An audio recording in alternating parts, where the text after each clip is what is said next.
There are moments in life that exist outside of time. Moments that your mind returns to again and again, like a tongue finding the hollow space where a tooth used to be. This is one of those moments for me. I'm standing in the doorway of what used to be our apartment, though it hasn't been ours for 3 years now. The key feels foreign in my hand, borrowed from the landlord who remembered me and took pity. The walls are the same shade of cream we never bothered to change, and there's still that water stain on the ceiling from the upstairs neighbor's broken pipe. Nothing has changed, and yet everything has. The silence here is different from the silence I've grown accustomed to. It's not the careful quiet of my current life, measured and controlled. This silence has weight to it. It holds the echo of laughter that once filled these rooms, arguments that seemed so important then, and those long Sunday mornings when we would lie in bed and plan a future that never came to pass. I close the door behind me, and the sound seems to reverberate longer than it should. My footsteps on the hardwood floor feel like an intrusion. I wonder if this was a mistake, coming here. My therapist would probably say it was. She's been encouraging me to look forward, not backward. But there are some things you have to face before you can truly move beyond them. The living room is empty now except for dust motes dancing in the afternoon light. I remember how that light used to catch in Alex's hair when he would sit on the floor, laptop balanced on his knees, working on some project that consumed him entirely. He had this way of biting his lower lip when he was concentrating, and I would watch him from the kitchen while making coffee, memorizing the curve of his shoulders, the way his fingers moved across the keyboard. I was 26 then, young enough to believe that love was enough, old enough to know better, but not wise enough to listen to that knowledge. Alex was 31, already established in his career, already certain about so many things that I was still figuring out. There was something magnetic about his certainty, the way he could make decisions without second-guessing himself for weeks afterward. We met at a gallery opening. I was there because my friend Mia had dragged me along, insisting I needed to get out more, to stop hiding behind my books, and actually live my life. Alex was there because the photographer was his ex-boyfriend's roommate, and he was trying to be mature about staying friends with people from his past. We ended up in the corner by the wine table, both slightly overwhelmed by the crowd, making quiet observations about the pretentious conversations happening around us. He told me later that he knew within the first 10 minutes of talking to me that something was different. I was more cautious. I had learned to be careful with my heart after David, after the way that relationship had unraveled so publicly, so painfully. But there was something about Alex that made me want to try again. Maybe it was the way he listened, really listened, when I spoke. Or maybe it was how he could make me laugh, even when I was determined to be serious. The bedroom is at the end of the hall, and I find myself walking toward it without really deciding to. Each step feels deliberate, like I'm approaching something sacred or dangerous. The door is open, and sunlight streams across the floor in the same pattern I remember. We used to joke about how this room got the best light in the apartment, how it felt like waking up inside a photograph every morning. But mornings weren't always easy for us. Alex was a light sleeper, sensitive to every sound from the street below. I was the opposite, dead to the world until my alarm went off, and even then it was a struggle. He would be up with the sun, already showered and dressed while I was still negotiating with consciousness. Those quiet morning hours when he would sit by the window with his coffee, reading the news on his phone while I slowly came to life, were some of our most peaceful times together. I realize I'm holding my breath. The air in here feels thin, charged with the weight of everything that was said and everything that went unsaid. This room witnessed our beginning and our ending, countless nights of whispered confessions and gentle touches, and that final morning when Alex packed his things with surgical precision while I sat on the edge of the bed, watching our life together fold into cardboard boxes. Standing here now, I can almost hear his voice again. The way he said my name in the darkness when he thought I was sleeping. The careful way he chose his words when he finally told me he couldn't do this anymore, couldn't pretend that what we had was what either of us really needed. I move through the apartment like a ghost haunting its own past. The kitchen is smaller than I remembered, though perhaps that's because I'm seeing it now without the clutter of our shared life. No coffee maker on the counter, No collection of takeout menus held to the refrigerator by mismatched magnets we'd accumulated over 2 years together. The absence of these small things feels more profound than I expected. This is where we had our first real fight. Not the gentle disagreements of early romance, but the kind of argument that reveals the fault lines in a relationship. It was about money, ostensibly. Alex had gotten frustrated with my habit of leaving bills unopened, my tendency to avoid financial conversations until they became urgent. But underneath, it was about something larger. About the different ways we moved through the world, the different kinds of security we needed. He stood exactly where I'm standing now, his back against the counter, arms crossed in that way that made his shoulders seem broader. I was by the sink, washing dishes with more force than necessary, the sound of plates clattering together punctuating our circular conversation. We were both trying so hard to be reasonable, to be the kind of mature adults who could discuss their problems calmly. But there was an undercurrent of something neither of us wanted to name. I think about that fight often, not because it was particularly dramatic, but because of what came after. How we made dinner together in this same kitchen an hour later, moving around each other with exaggerated politeness until Alex finally laughed at something I said, and the tension broke like a fever. How we ended up sitting on the floor, backs against the cabinets, sharing a bottle of wine and talking until nearly dawn about our childhoods, our fears, the ways our families had shaped our expectations about love. That was the night Alex told me about his mother's multiple marriages, how he'd learned to pack his belongings quickly because they might be moving again soon. How he'd promised himself he would never be careless with someone else's heart the way his mother had been careless with his. I understood then why he approached our relationship with such careful deliberation, why every step forward felt like a negotiated treaty rather than a natural progression. I told him about growing up in a house where love was conditional, where my parents' approval had to be earned through achievement and conformity. How coming out to them at 22 had felt like stepping off a cliff, not knowing if there would be solid ground waiting below. How their eventual acceptance had been wrapped in so many qualifications and quiet disappointments that sometimes I wondered if rejection would have been cleaner. The bathroom mirror still has that crack in the upper right corner where Alex accidentally knocked his electric toothbrush against it 6 months after we moved in together. We kept meaning to replace it, but somehow never got around to it. Now the crack seems like a metaphor, though for what? I'm not entirely sure. The way time leaves its marks on everything, perhaps. The way we learn to live with small damages until they become part of the landscape. This is where I would find Alex on difficult mornings, standing in front of that broken mirror, taking longer than usual to get ready.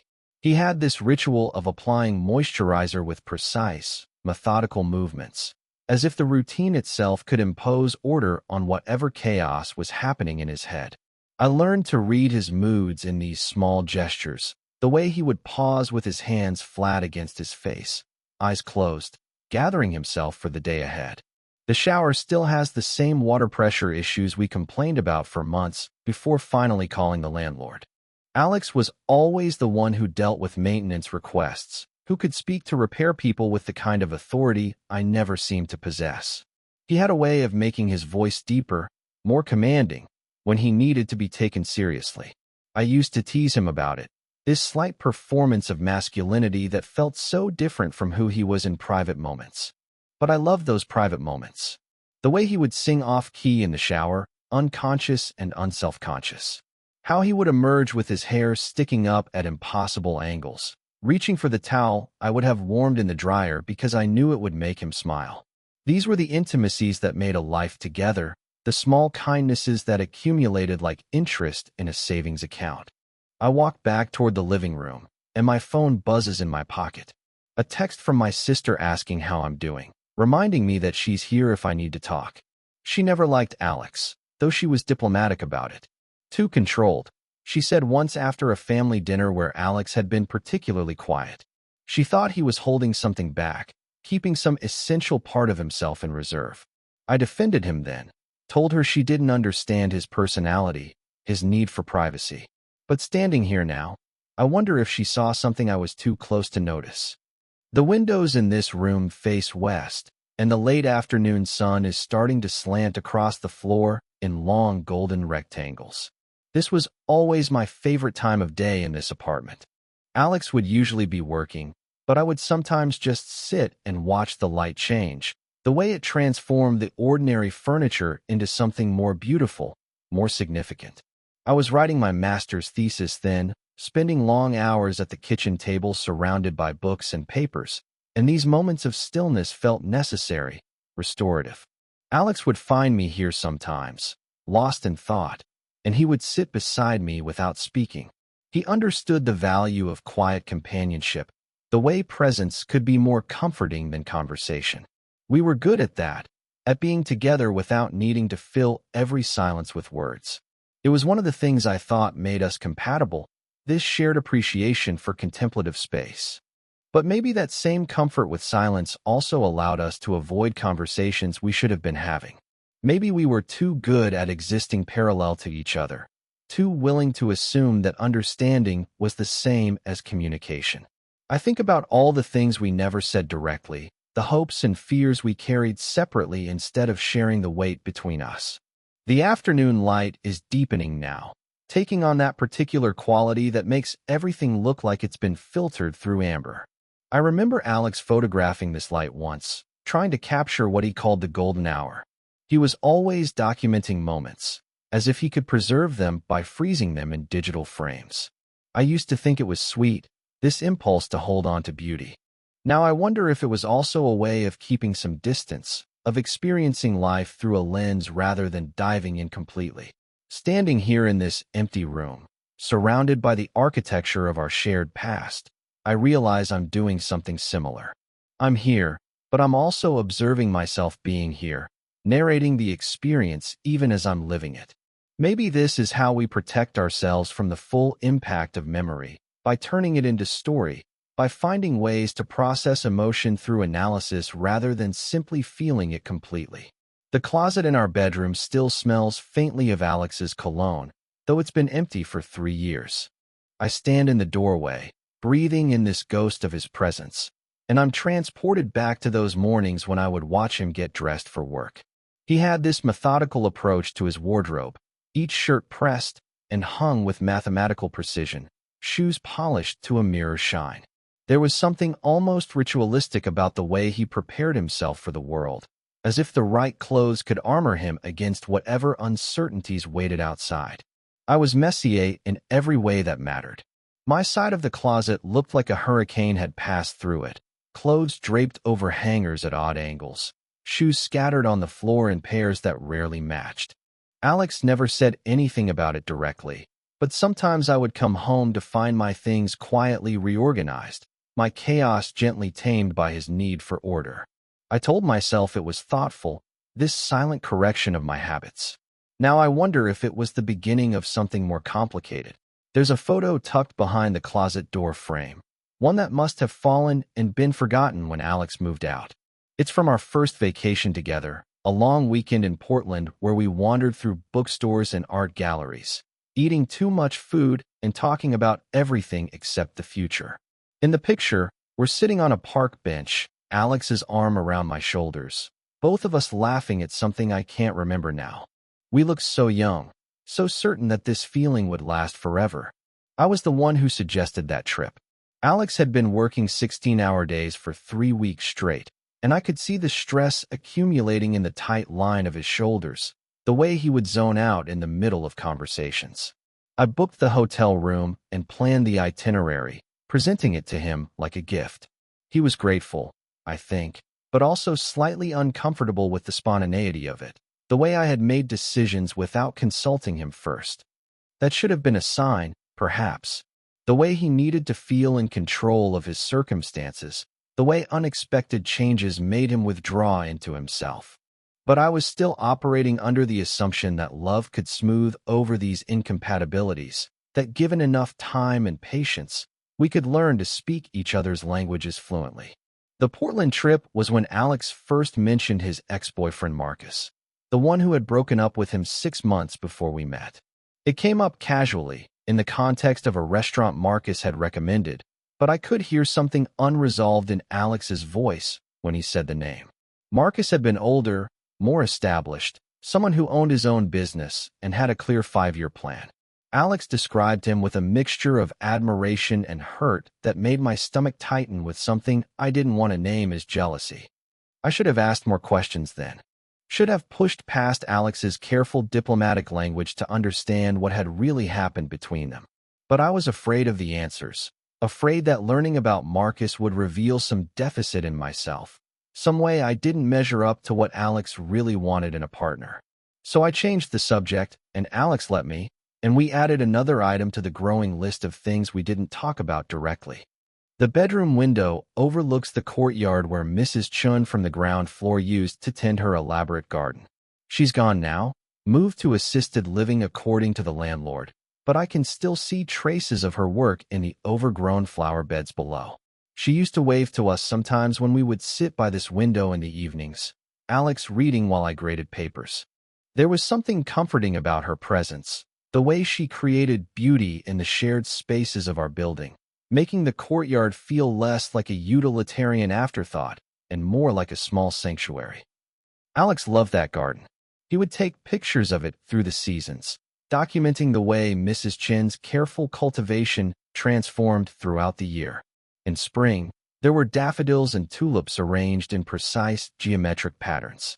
Summer brought an explosion of roses and lavender that filled the courtyard with fragrance so intense we could smell it through our closed windows. Fall meant chrysanthemums in deep oranges and purples, and winter brought the stark beauty of carefully pruned branches dusted with snow. Sometimes I would catch Alex staring down at the garden with an expression I couldn't quite read. There was longing in it, I think, but also something that looked almost like grief. When I asked him about it once, he said he was thinking about his grandmother, who had kept a similar garden when he was young. She had died when Alex was 15, and he talked about her as the only adult in his childhood who had ever seemed truly settled, truly content with the life she had built for herself. I think Alex was looking for that same sense of rootedness, that evidence that it was possible to create something lasting and beautiful. But he was also terrified of it, afraid that wanting something that much would make its inevitable loss unbearable.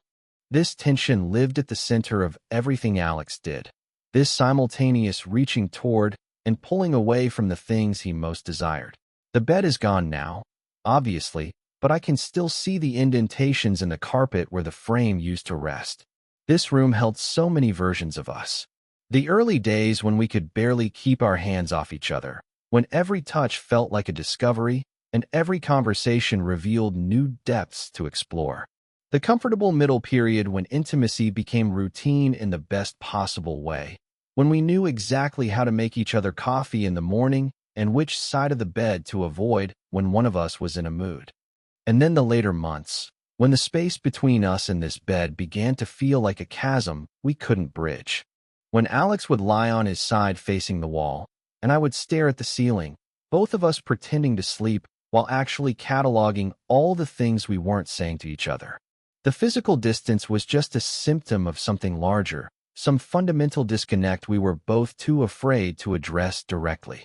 I remember one night in particular, maybe 3 months before the end. Alex had gotten some bad news at work, a project canceled, a promotion that wouldn't be coming after all. He came home silent and withdrawn, went straight to the shower without even greeting me properly. When he finally came to bed, I could feel the tension radiating from his body like heat from a fever.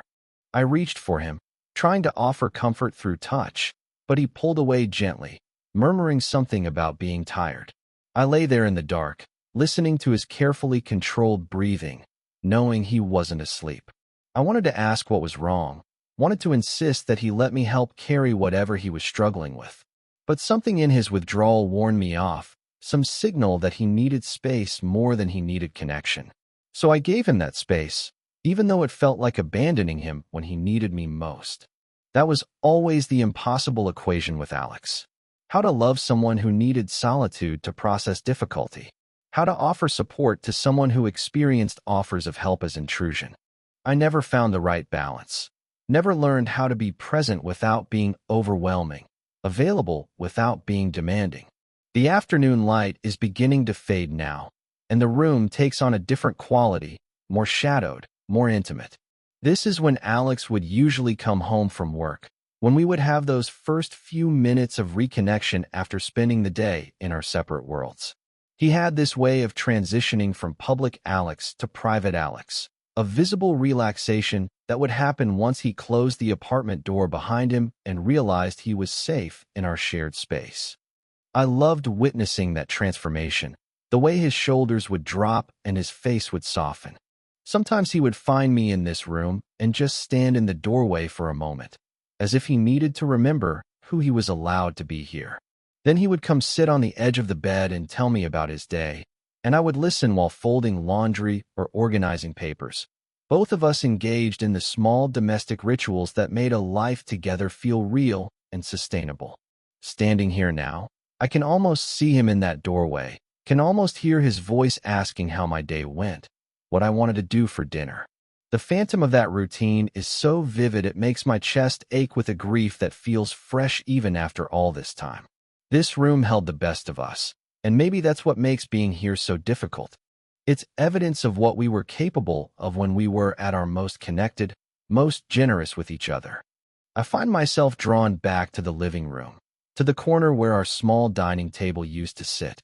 It was nothing special, just an IKEA piece we'd assembled together on a Saturday afternoon that devolved into gentle bickering about following instructions versus intuitive construction.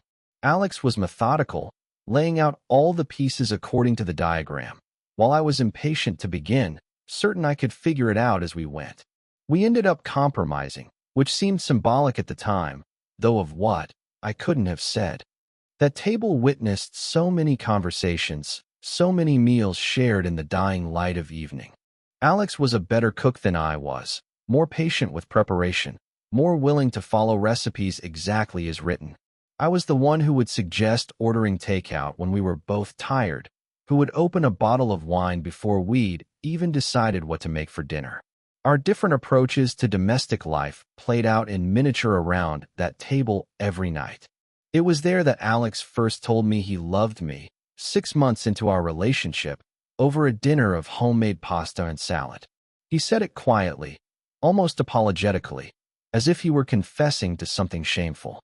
I had been waiting to hear those words for weeks, but when they finally came, they carried a weight I hadn't expected. Not just happiness, but responsibility. The sense that something irrevocable had been set in motion. I told him I loved him too, because I did, but also because it felt like the only possible response. We were both smiling, but there was something tentative about the moment, as if we were both aware that saying these words aloud would change the stakes of everything that came after. Love was no longer something we were discovering together, but something we were promising to maintain, to honor, to protect from the inevitable erosions of time and familiarity. The table was also where we had our last real conversation, though neither of us knew it at the time.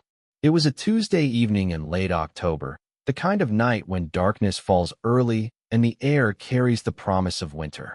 Alex had been working late more frequently, coming home exhausted and distracted, and I had been struggling with my own frustrations about my career, the way my master's degree seemed to be leading nowhere I actually wanted to go. We were eating Chinese takeout, something we'd been doing too often lately, both of us too tired to cook. Alex was scrolling through his phone while eating, which had become a habit I found increasingly irritating. I asked him about his day, and he gave me the abbreviated version, the one that contained no real information, no actual connection to his inner experience. I pushed a little, asked follow-up questions, and I could see him tense up, withdrawing further into himself. Finally, I put down my chopsticks and asked him directly if something was wrong. Not just with his day, but with us. The question hung in the air between us like smoke, and I watched Alex's face cycle through several expressions before settling on something that looked like resignation. He put down his phone and looked at me properly for the first time in weeks. He said he didn't know how to answer that question. He said he felt like he was failing at something he couldn't name, like there was a version of himself he was supposed to be in this relationship that he couldn't access. I asked him what he meant, but he just shook his head, said he couldn't explain it better than that. We sat there in silence for a long time, both of us aware that something important was happening, but neither of us sure how to navigate it. I should have pressed him then. Should have insisted that we keep talking until we found our way to the heart of what was troubling him.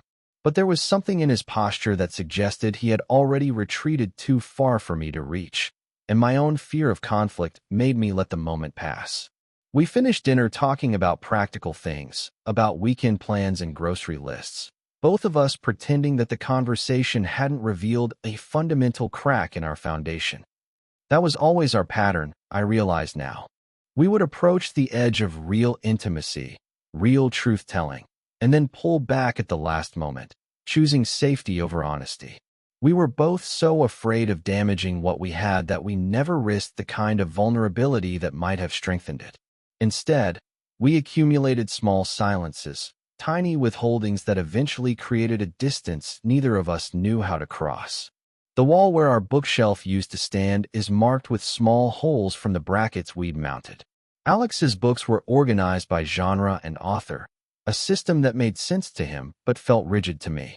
My books were more haphazardly arranged, sorted by some internal logic that had to do with when I'd read them and how they'd made me feel. When we moved in together, combining our libraries had required negotiation, compromise, a physical representation of how two separate lives might merge into something shared. I loved looking at our books together on those shelves, the way Alex's collected works of photography sat next to my worn paperback novels, how his technical manuals occupied the same space as my poetry collections.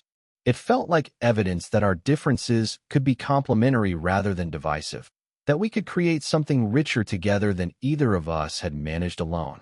But I also remember the subtle tensions around those books, how Alex would sometimes reorganize sections I had arranged, imposing his system on my chaos. How I would occasionally find one of my books moved to a different shelf with no explanation, as if its previous placement had somehow been incorrect. These were small things, almost too minor to mention, but they accumulated into a larger feeling that my way of being in the world was always slightly wrong, always in need of gentle correction. Alex never said this directly, would have been horrified to know that his helpful interventions felt like judgment. He was trying to create harmony, to make our shared space work efficiently for both of us. But efficiency wasn't what I needed most from our home. I needed acceptance, permission to be messy and imperfect without feeling like I was causing problems that needed solving. The living room window looks out onto the street where we used to take evening walks, especially in the early days of our relationship, when everything felt new and full of possibility.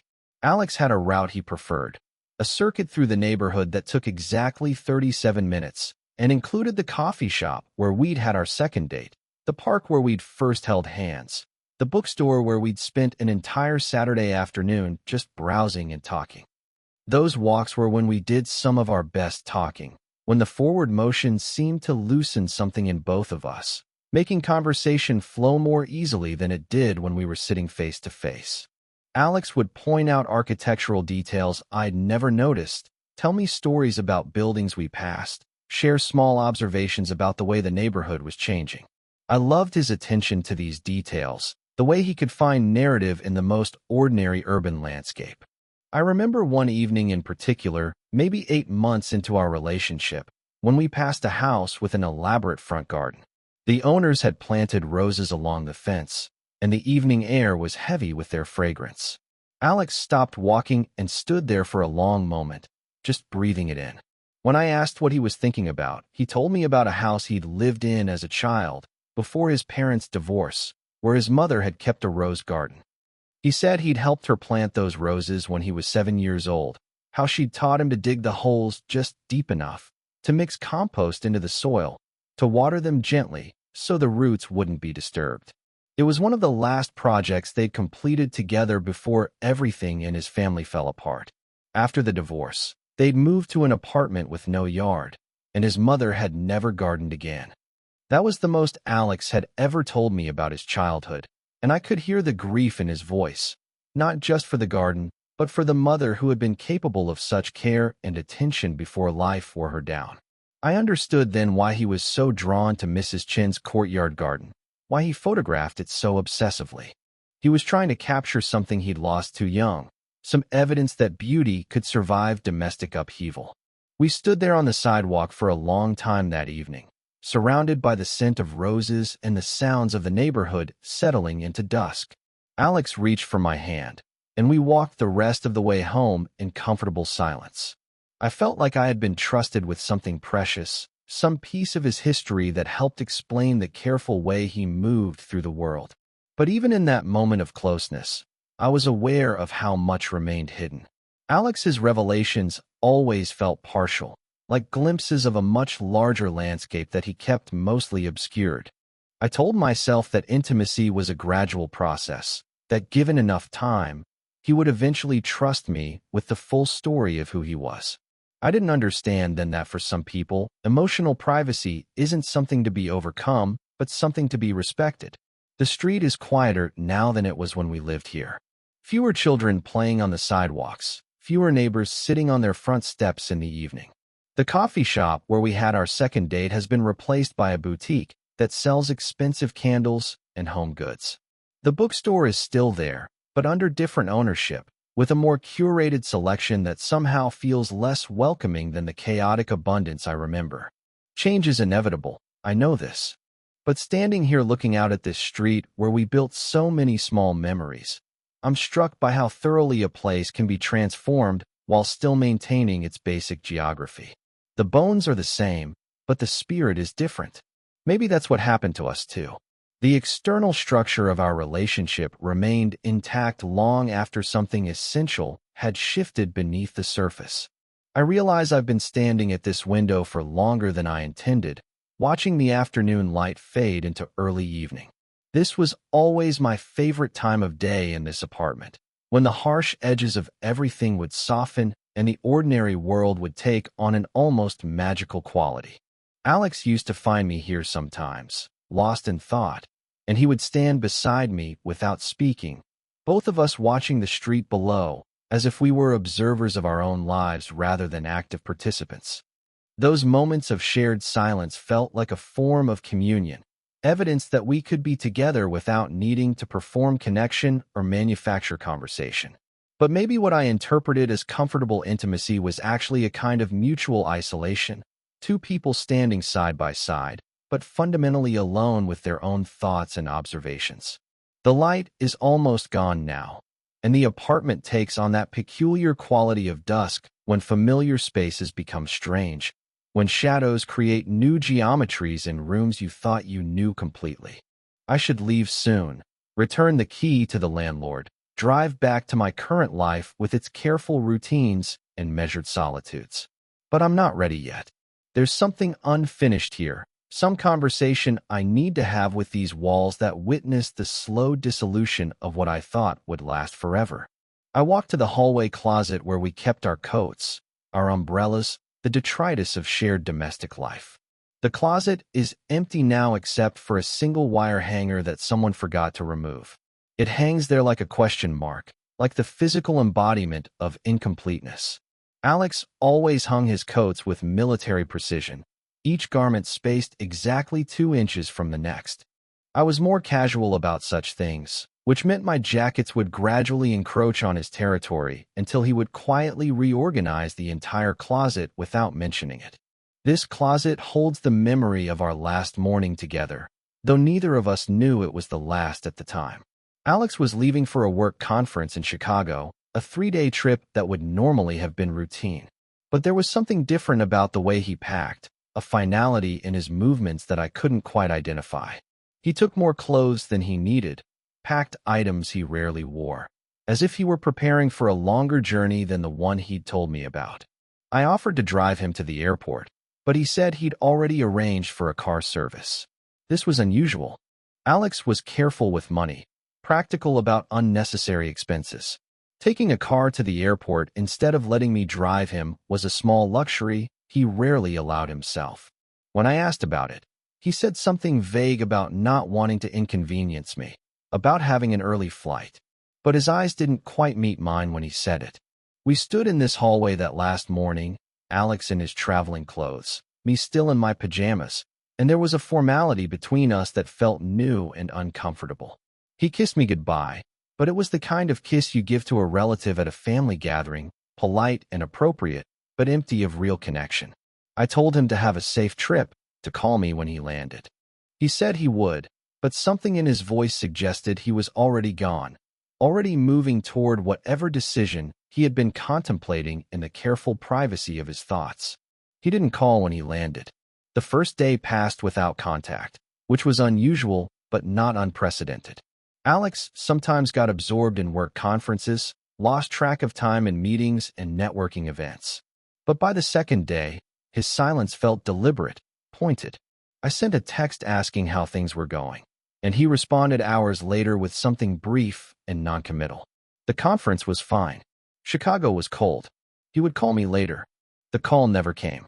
On the third day, which should have been his travel day home, I received an email instead. Not a phone call, not a text, but an email that must have taken him hours to compose, judging by its careful language and diplomatic tone. He was staying in Chicago longer than planned. He needed some time to think. He would be in touch soon, but he couldn't say exactly when. He was sorry for the confusion, sorry for handling things this way, sorry for a list of grievances I hadn't known existed. I read that email 17 times, searching for clues I might have missed, trying to decode the careful language for some hint of what had gone so wrong so quickly. But Alex had always been skilled at diplomatic communication, at saying difficult things in ways that revealed nothing about his actual emotional state. The email told me he was leaving, but it didn't tell me why, or whether this was temporary or permanent, or what I was supposed to do with the life we had built together while he figured out whatever he needed to figure out. 3 weeks later, he came back to collect his things. I wasn't prepared for how shocking it would be to see him again, how much he could change in such a short period of time. He looked thinner, more angular, as if he had been pared down to his essential elements. He moved through the apartment with efficient purpose, packing his belongings with the same methodical care he brought to everything, but with a new sense of urgency that made it clear this was not a temporary measure. I followed him from room to room, asking questions he wouldn't answer, making observations he wouldn't acknowledge. Why Chicago? Why now? What had I done wrong? What could I do differently?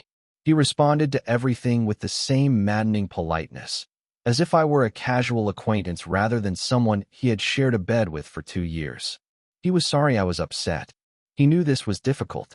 He thought it was better for both of us in the long run.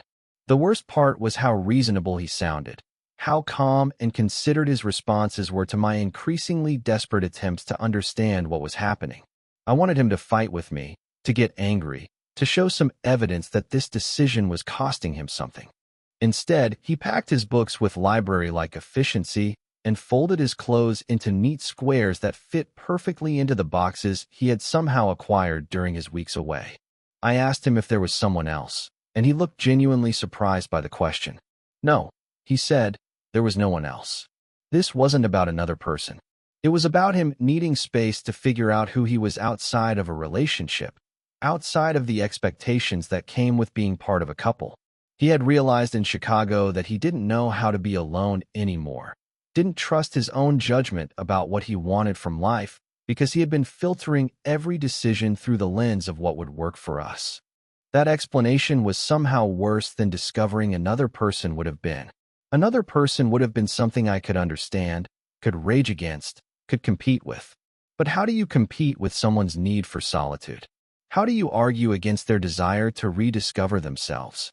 Alex was leaving me for the most unassailable reason possible, one that made me feel selfish for wanting him to stay, pathetic for trying to convince him that what we had was worth preserving. He finished packing as the sun was setting, loading box after box into a rental truck he had parked outside.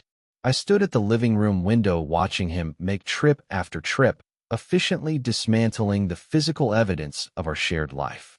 When he was done, he came back upstairs one final time to return his key, to make sure he hadn't forgotten anything important. We stood in this same hallway where I'm standing now, and he asked if I was going to be okay. The question was kind, but there was something in his voice that suggested he needed me to say yes, needed permission to leave without feeling like he was abandoning me to some terrible fate. So I told him I would be fine, even though I had no idea how that could possibly be true. I told him I understood, even though I understood nothing except that he was choosing to go and I was powerless to stop him. He hugged me then, briefly and carefully, like he was embracing something fragile that might break if he applied too much pressure. He said he hoped we could be friends someday, when enough time had passed, when the hurt had faded into something more manageable.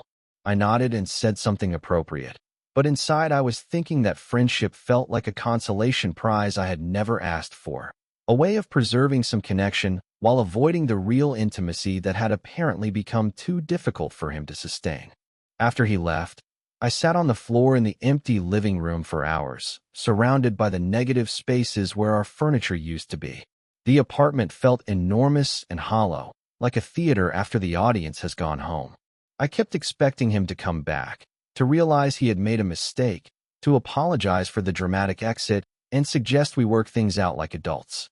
But the hours passed, and the silence deepened, and I gradually understood that this was not a temporary crisis but a permanent conclusion. That night, I slept in our bed alone for the first time in 2 years. The mattress felt too big, the room too quiet, the absence of his breathing beside me more disorienting than I had imagined possible. I lay there staring at the ceiling, trying to understand how a relationship could end not with a fight or a betrayal, but with such careful, considered politeness. Alex had left me with surgical precision, removing himself from my life with minimal damage to either of us, as if love were something that could be extracted cleanly, without complications or lingering effects. Standing here now in this hallway where we said goodbye, I realized that Alex's departure was entirely consistent with who he had always been. Thoughtful, careful, unwilling to cause unnecessary pain. He had probably been planning this exit for months, weighing the options, considering the timing, trying to find the kindest possible way to extract himself from a situation that had become untenable for reasons he couldn't fully articulate even to himself. The wire hanger in the closet catches what little light remains, casting a thin shadow on the wall that looks like a crack, like a fissure in the foundation of everything I thought I understood about love and commitment and the promises we make to each other in the darkness of shared bedrooms.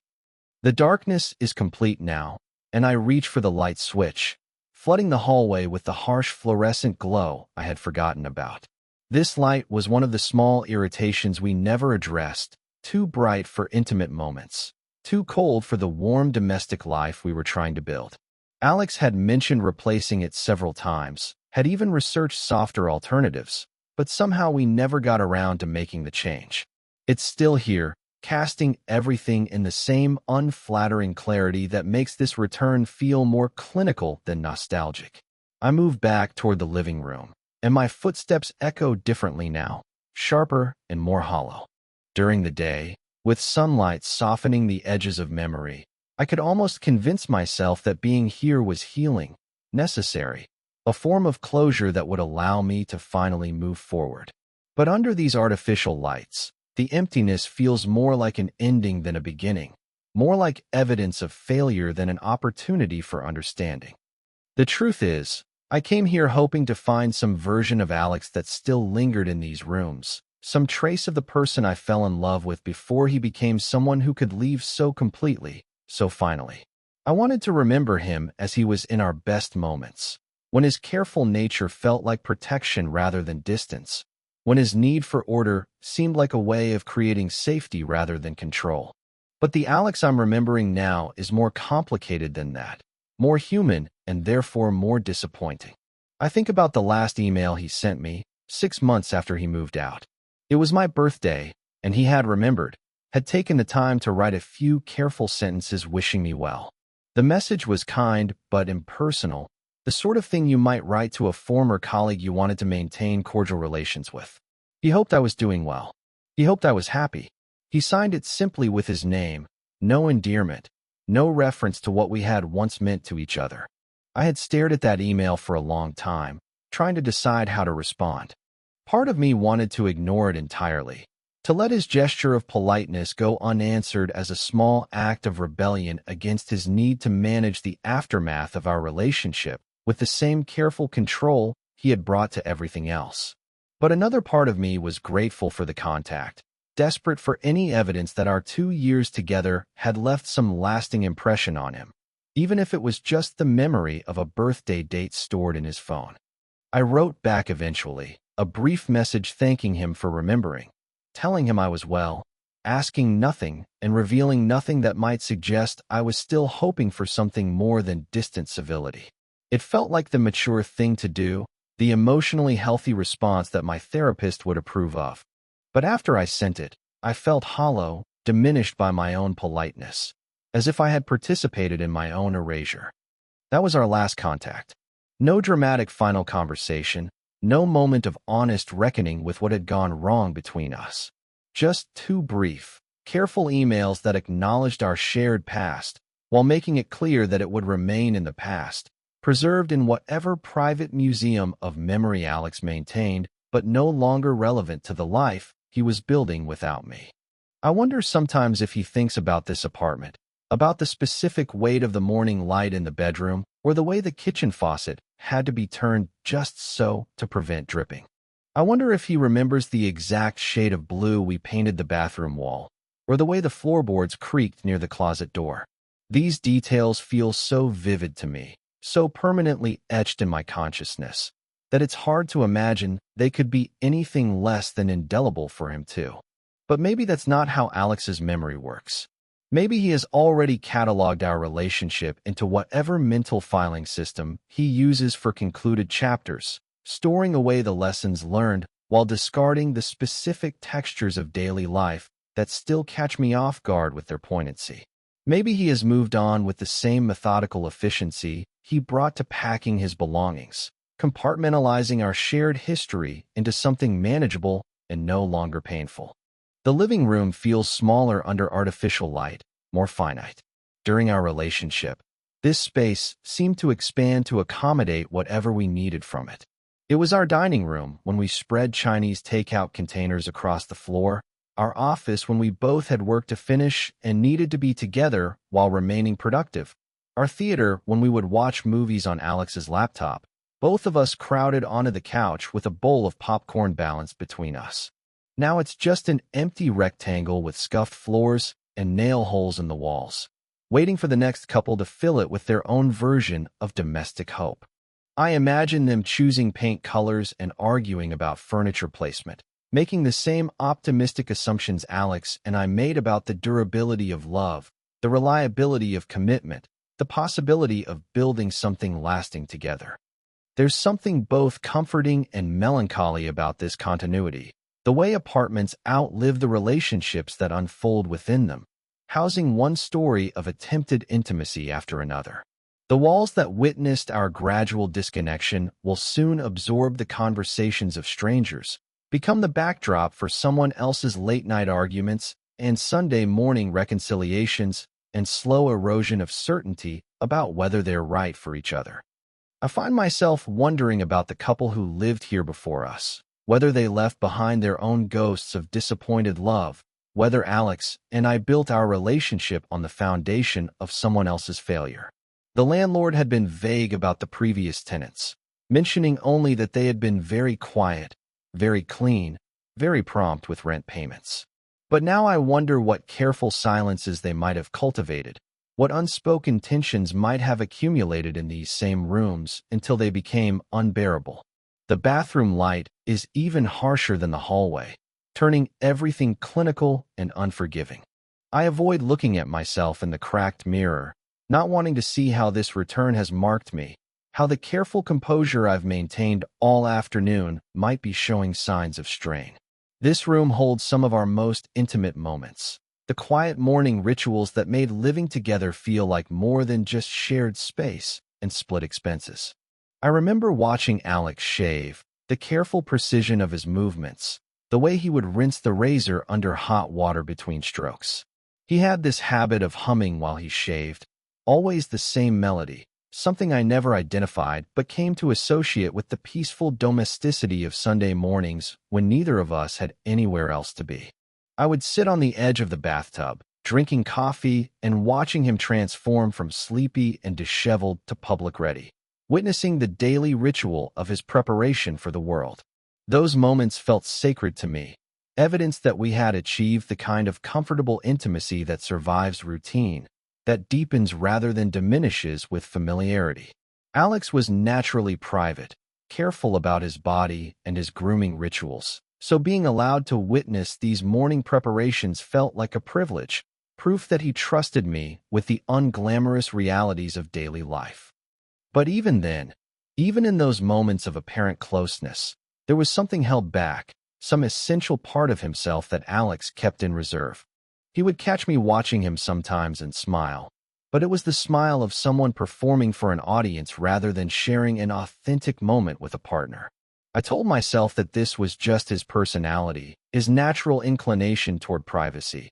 But now I wonder if it was the beginning of his withdrawal, the first sign that he was already practicing the distance that would eventually become permanent.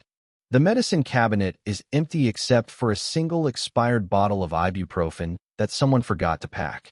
Alex was meticulous about organizing this cabinet, each medication in its designated spot, everything clearly labeled and regularly inventoried. My contributions to this space were more haphazard, bottles of vitamins and tubes of moisturizer scattered without system or logic. When we moved in together, Alex had quietly imposed order on my chaos, and I had been grateful for his organizing impulse, interpreting it as care rather than control. But standing here now, I recognize this pattern in so many aspects of our shared life. Alex's careful systems gradually replacing my casual approaches, his preferences quietly becoming our preferences, his way of doing things slowly establishing itself as the right way. I had participated willingly in this process, even gratefully, because his methods were usually more efficient, more thoughtful than mine. But somewhere in that gradual surrender of my own approaches to daily life, I had also surrendered some essential part of myself. Maybe that's what Alex meant when he said he needed space to figure out who he was outside of a relationship. Maybe he had recognized that we had created a dynamic where his way of being in the world had colonized mine, where the careful person had gradually absorbed the careless one until there was no real distinction between us, no creative tension to keep things interesting. I closed the medicine cabinet and catch a glimpse of myself in the cracked mirror despite my earlier intention to avoid it. I look older than I expected, marked by the 3 years that have passed since Alex left, but also somehow younger, less formed. As if losing him had required me to rebuild myself from some earlier version, to rediscover preferences and habits that had been subsumed by the project of being part of a couple. The face looking back at me is both familiar and strange, recognizably mine, but bearing the subtle changes that accumulate when no one is paying close attention to your daily transformations. Alex used to notice when I got my hair cut, would comment on new clothes or changes in my routine. Living alone, I've become invisible to myself in some ways, less observed and therefore less self-conscious, but also less anchored to any external confirmation of who I am or how I move through the world. I turn off the bathroom light and stand in the darkness for a moment, listening to the building's familiar sounds. The upstairs neighbor's television, the hum of the refrigerator in the apartment next door, the distant traffic on the street below. These are the sounds that formed the soundtrack of our relationship, the ambient noise that accompanied our conversations and arguments and silences. They're still here, unchanged, indifferent to the human dramas that have played out against their constant murmur. I make my way back to the front door, moving slowly through the empty rooms one final time. Each space feels different now than it did when I arrived this afternoon, less charged with memory, more neutral. The ghosts of our shared life haven't disappeared, exactly, but they've settled into something quieter, less demanding of my attention. They exist now as part of the apartment's history rather than as active wounds requiring my constant care. There's something I need to do before I leave, something I've been avoiding all afternoon. I pull out my phone and scroll through my contacts until I find Alex's number, still stored under his first name like he's someone I might call casually, spontaneously. I haven't deleted it, though I'm not sure why. Perhaps as evidence that he existed, that we existed together, that the careful love we built and lost was real despite its ultimate impermanence. I'm not going to call him. I know that. But I compose a text message anyway, something I'll never send but need to write. I tell him I'm in the apartment, that I wanted him to know I was here, that I'm grateful for what we shared even though it couldn't last. I tell him I understand now why he had to leave, why staying would have required him to diminish himself in ways that weren't sustainable. I tell him I hope he found what he was looking for in Chicago, in the solitude he chose over our imperfect but genuine connection. Then I delete the message without sending it, because Alex made it clear 3 years ago that our story was finished, and my need to add an epilogue doesn't override his right to consider it complete. Some conversations exist only in the space between what we want to say and what we actually say, and maybe that's where this one belongs. The key feels lighter in my hand now, less weighted with significance. Tomorrow I'll return it to the landlord, and this apartment will officially become part of my past rather than a present I can still visit. Someone new will sign a lease and begin the hopeful project of making this space into a home. They'll paint over our carefully chosen colors, replace the fixtures we learned to live with, create new patterns of daily life that will gradually overlay our old ones until no trace of us remains. That process has already begun in my own life. The apartment I live in now bears no resemblance to this one. I chose it deliberately for its differences. Its south-facing windows, an open floor plan, and modern kitchen that requires no negotiation with broken fixtures or temperamental appliances. I live there alone, and have for 3 years, long enough that solitude has stopped feeling like a temporary condition and started feeling like a choice. I've learned things about myself in that solitude that I couldn't access when my daily life was intertwined with someone else's routines and preferences. I'm messier than I thought, but also more decisive. I eat breakfast for dinner sometimes and leave books open on every available surface and play music too loudly when I'm cleaning. I've discovered that I like my own company more than I expected, that being alone doesn't automatically mean being lonely. There have been other relationships since Alex, though none that required me to share living space or coordinate long-term plans. I've been more careful about maintaining my own boundaries, more protective of the self-knowledge that took me so long to excavate from the careful compromises of coupledom. I've learned to see partnership as something that should enhance rather than replace individual identity, though I'm not sure I would have been capable of that kind of clarity when Alex and I were together. I think about him sometimes, wonder if he ever drives past this building or finds himself on our old walking route. I wonder if he stayed in Chicago or moved on to some other city, some other life that better accommodated his need for space and self-determination. I hope he found someone who could love him without needing to understand him completely, someone who could offer intimacy without requiring total transparency. The hallway light flickers as I turn it off, a mechanical farewell that feels oddly appropriate. I'm standing in the darkness now, surrounded by the familiar shapes of doorways and corners that once defined the boundaries of my daily world. In a few minutes, I'll walk through that front door and drive back to my current life. But for now, I want to exist in this threshold space, this moment between past and future when both feel equally possible.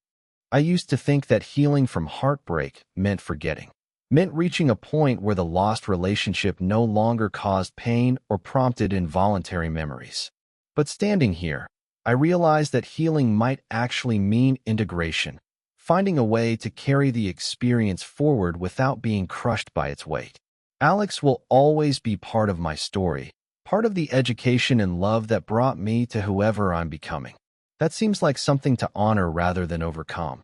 The street outside is quiet, most of the windows dark except for the occasional blue flicker of late-night television. This neighborhood goes to sleep early, settles into the comfortable rhythms of working families and established routines. When we lived here, Alex and I were part of that rhythm, our lighted windows contributing to the constellation of domestic life that made this place feel like more than just a collection of buildings. Now I'm a visitor, someone passing through rather than belonging to the intricate network of neighbors and familiar faces that gives a place its sense of community. That transition from insider to outsider is part of what makes returning to former homes so disorienting. The geography remains the same, but your relationship to it has fundamentally changed. I lock the front door behind me and stand on the front steps for a moment, looking up at the windows of what used to be our apartment. They're dark now, waiting for whatever light the next tenants will bring to them. I feel a brief impulse to stay longer, to find some way to extend this process of remembering and reckoning. But there's nothing more to be discovered here, no additional insight to be excavated from these familiar spaces. The car feels strange after spending the afternoon walking through rooms designed for human scale. I sit behind the wheel and don't immediately start the engine, allowing myself this final moment of proximity to a place that shaped me in ways I'm still discovering. When I do finally drive away, I don't look back. Some endings are best honored through forward motion, through the simple act of choosing what comes next rather than lingering in what came before. The drive home takes me through neighborhoods I don't recognize, past buildings that house other people's attempts at lasting love, other experiments in shared domestic life. Each lighted window represents someone's current chapter, someone's active story rather than concluded history. There's something hopeful about that continuity. The way human beings keep trying to build meaningful connections despite all the evidence that such connections are fragile, temporary, subject to the inevitable changes that time brings to every life. My own apartment is dark when I arrive, but it doesn't feel empty. It feels expectant, ready to receive whatever version of myself I've become through this afternoon's excavation of memory. I unlock my door and step into the space I've created alone, and for the first time in 3 years, I'm genuinely curious about what happens next.